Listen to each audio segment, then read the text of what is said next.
हमारे एरिया मानकुश शिवाजी नगर और पूरे मुंबई में प्रदूषण की बहुत हालत खराब है। पोल्यूशन बहुत बढ़ चुका है। सरकार ने मस्जिदों के लाउड स्पीकर को पोल्यूशन की वजह से निकाल दिया, जबकि मस्जिद के लाउड स्पीकर से कोई पोल्यूशन होता नहीं है, वह कोई वॉइस पोल्यूशन नहीं होता है। बिल्कुल झूठ है ये। मैं पिछले चौथी बार एमएलए हूँ।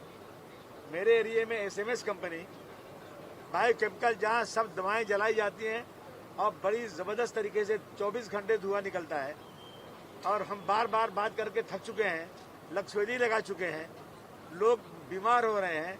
वहाँ फायर ब्रिगेड स्टेशन है, वहाँ ऑफिसर काम करने को तैयार नहीं है। कैंसर की बीमारी, सांस की बीमारी, हार्ट अटैक, बहुत सारी बीमारियां होती जा रही हैं। मैंने कई बार हाउस में कहा, बोल बोल के मैं थक चुका हूँ कि टाटा इंस्टीट्यूट, प्रजा जैसे संस्था ने ये कहा कि इस पोल्यूशन की वजह से यहाँ जो एसएमएस कंपनी की वजह से लोगों की एज की उम्र का एवरेज वहाँ 39 ईयर्स हो चुका है।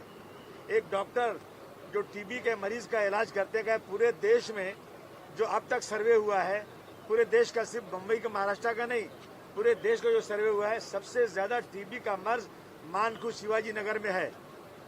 हमने चीफ मिनिस्टर से बात किया, हमने सारे मंत्रियों को बात किया, हाउस में कितनी बार उठाया, परंतु अभी तक इस पर कोई कार्रवाई नहीं हुई। मेरी मांग है कि इंसान की जिंदगी से खेलना बंद किया जाए और जल्द से जल्द वहाँ पे जो भी जिसकी वजह से प्रदूषण हो रहा है, एसएमएस कंपनी, ये सीमेंट की आरएमएस कंपनी या जो भी कंपनी है, इन चीजों पे ध्यान देते हुए जल्दी से जल्दी यहाँ पे कार्रवाई करके इंसान की जिंदगी को बचाया जाए।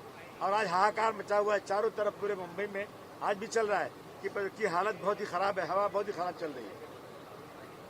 सर क्या खासकर एयरपोर्ट पे मुद्दा है, मुंबई एयरपोर्ट पे नमाज पढ़ी जाती थी किसी समय में, रमजान के समय पे, वहाँ पे भी जो शेड है वो शायद हटा दिया गया, उसको फिर से बनाने को लेकर मांग भी है। शायद कोर्ट ने एमएमआरडीओ को कहा कि अगर पॉसिबल है, अगर ये पहले होता था तो टेम्परेरी शेड दे दिया जाए, लेकिन उस पर शायद कोई अब तक बात बन नहीं पाई है। समय देखिए, ऐसा है कि नमाज का वक्त एक फिक्स होता है। नमाज ऐसा नहीं कि आप नमाज कभी भी जाकर पढ़ लें।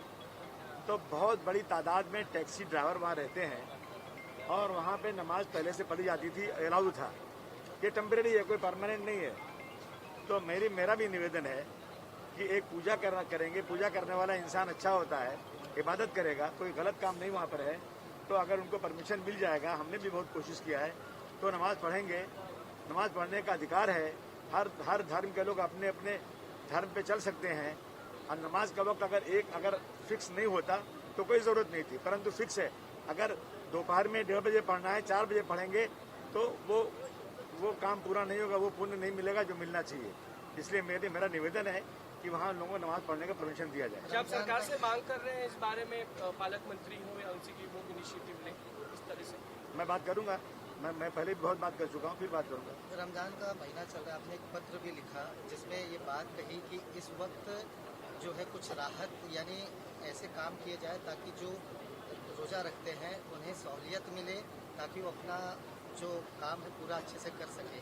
क्या पत्र में था और क्या मांग थी? देखिए, आंध्रा में और तेलंगाना में वहाँ की सरकार ने रोजा रखने वालों के लिए अधिकारियों को 4 बजे छुट्टी दे दिया है।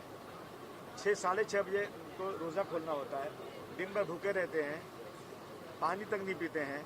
तो उन सरकारों ने एक रिलीजियस कंसेशन दिया हुआ है। तो मैंने भी मुख्यमंत्री जी से को लेटर लिखा है और कहा है कि अगर आप वो करेंगे तो एक मुसलमानों को आराम होगा और आपका बहुत बहुत धन्यवाद करेंगे। सर